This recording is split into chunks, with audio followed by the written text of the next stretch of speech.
Evet arkadaşlar selamlar. FIFA Haber olarak bu videomuzda sizlere oyuna FIFA Points'e para yatırmadan sadece ticaret ile en kolay nasıl FIFA 19'da paranızı katlayabilirsiniz? Bunun yöntemini neden sonuç ilişkileriyle detaylı olarak anlatacağız. Snipe nedir? Snipe nereden yapılır? Genel mantığı nasıl işliyor? Hangi gün snipe yapılmalı? Hangi oyuncuya snipe yapılmalı? Ya da ne bileyim sadece belli zamanlarda mı snipe yapılır? Snipe'da ban riski var mıdır? Program kullanmalı mıyız? Kullanmamalı mıyız?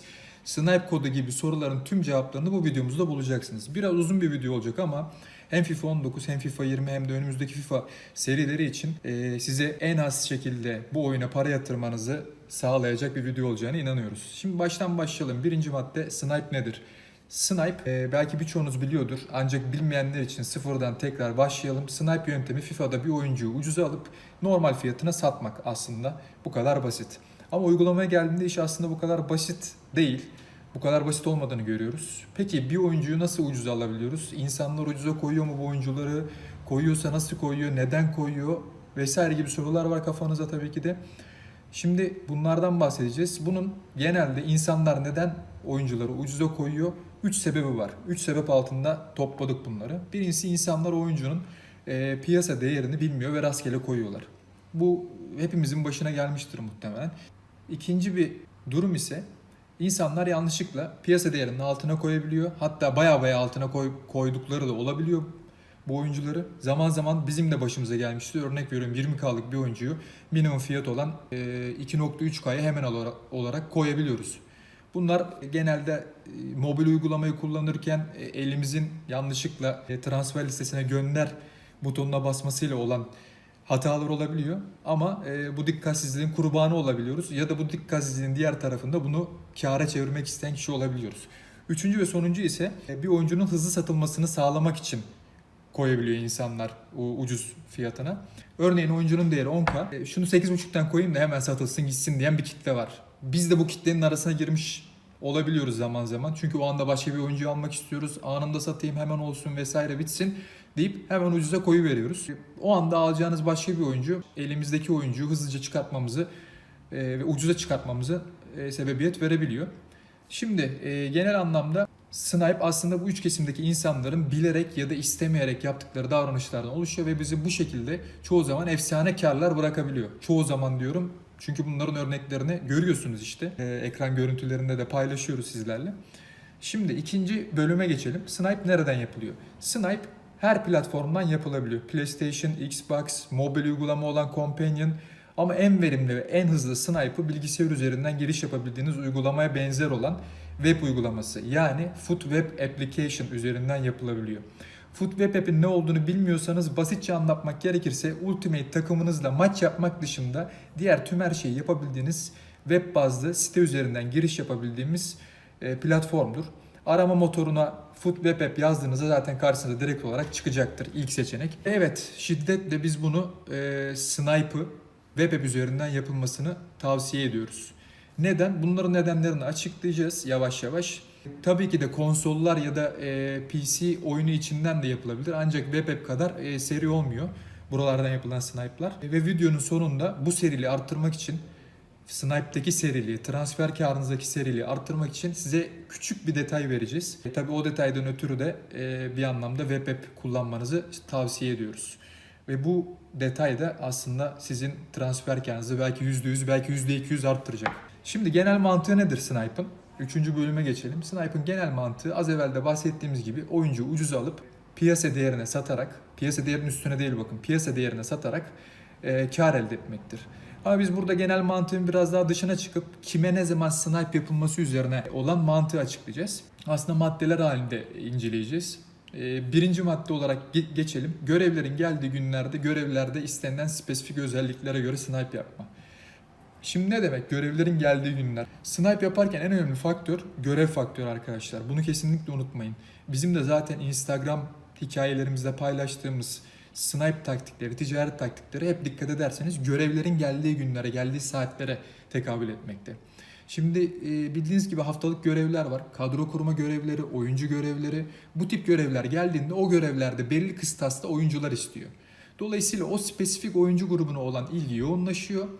ve arz talep dengesi bir anda bozuluyor. Örnekle açıklamak gerekirse mesela bu hafta görevlerde ne var bakalım. Fred görevi var, Footies.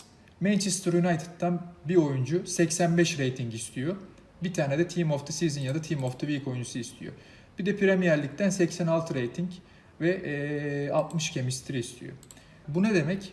Premier Lig'den 86 ratingli bir kadro istiyor. Bu 86 ratingli kadroda bizim Premier Lig'den en azından 84 ratingli bir oyuncu kullanmamız lazım. Başka liglerden 86-87 koyarak dengeyi sağlamak için. Şimdi bu oyuncu, en ucuz oyunculara bakıyoruz. Genelde kaleciler oluyor. Kepa mesela. Kepa'nın değeri normalde 2000-2500 civarında. Şimdi 3100'den aratıyorum. 3100'e Kepa bulamıyorum. Şimdi Kepa'nın gerçek değerini tespit etmek gerekirse 4100'den arattık. Yok.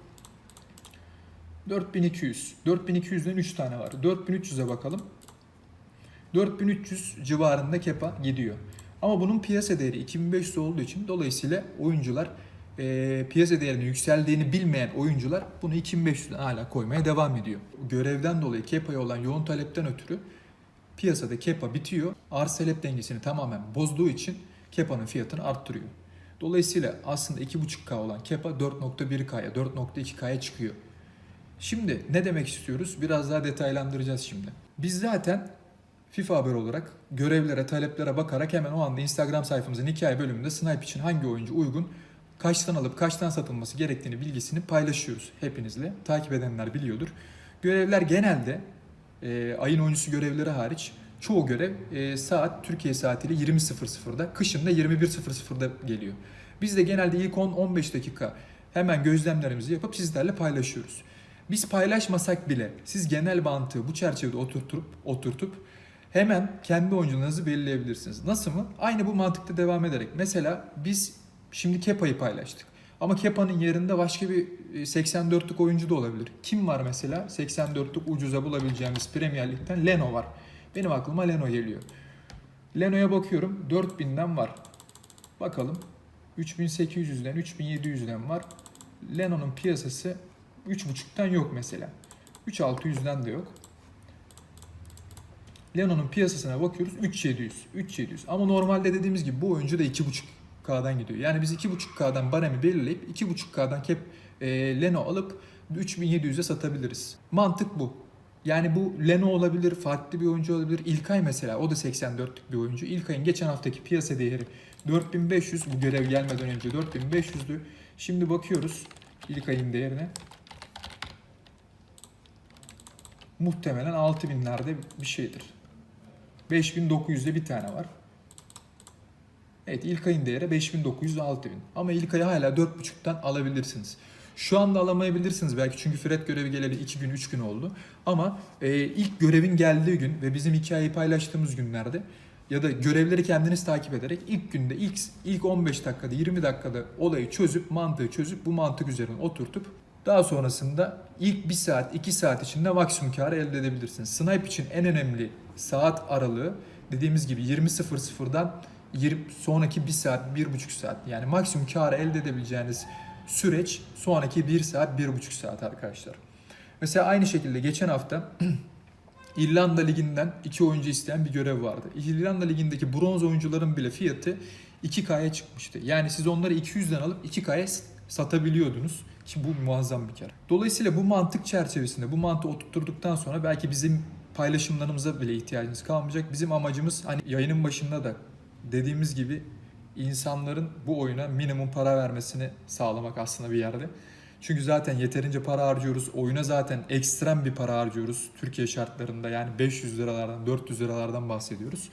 Dolayısıyla en azından FIFA Points alarak ya da bir şekilde coin satın almaya başvurarak fazlasıyla kendimizi cebimizi yormamak adına size bu şekilde taktik veriyoruz. Şimdi ikinci maddeye geçelim arkadaşlar. İkinci madde herhangi bir gün herhangi bir oyuncuya snipe yapılır mı? Sadece görevler mi olması gerekiyor? Hayır tabii ki de görev olmasına gerek yok. Hatta ve hatta biz asıl snipe'ı normal günlerde özellikle Perşembe günü diyoruz arkadaşlar. Perşembe öğleden sonra. Neden Perşembe? Çünkü o gün hem hafta sonu ligi ödülleri hem de Division Rivals ödülleri geliyor. İnsanlar paketlerden çıkanları hızlı hızlı ucuza koyuyorlar. işte az önce belirttiğimiz 3 tip insan vardı. Başka oyuncu almak istedikleri için hızlı hızlı ucuza koyuyorlar. Bazı günler bizim yani perşembe günleri, bazı perşembe günleri 1 saatte 250-300k kastığımız oluyor. Abartma yok. Hakikaten söylüyorum bunu. Mesela biz ara ara Fernandinho'ya snipe yapardık. 25k piyasasıydı o zamanlar. 22k'ya baremi koyardık. 22k ve altından çekip 25'e satardık.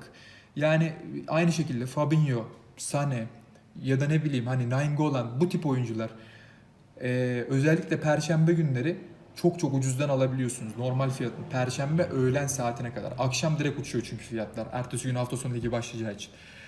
Yani sadece normal bir Rashford'dan bile 3'ten al 4.5'tan sat bir alış satış stratejisiyle günde 150k, yani günde dediğim 1 saatte 100-150k kastımız olmuştur. Normal Rashford'u 3k'dan koyanların sayısı ciddiyim azımsanabilecek gibi değil arkadaşlar. Şimdi 3. maddeye geçiyorum. Hangi oyunculara snipe yapmalıyız? Yani bunun aslında hiçbir önemi yok. Dediğim gibi Fernandinho'ya yaptık, Fabinho'ya yaptık, Sané'ye yaptık, Rashford'a yaptık, Kepa'ya yaptık, Leno'ya yaptık. Herkese yapılabilir aslında snipe.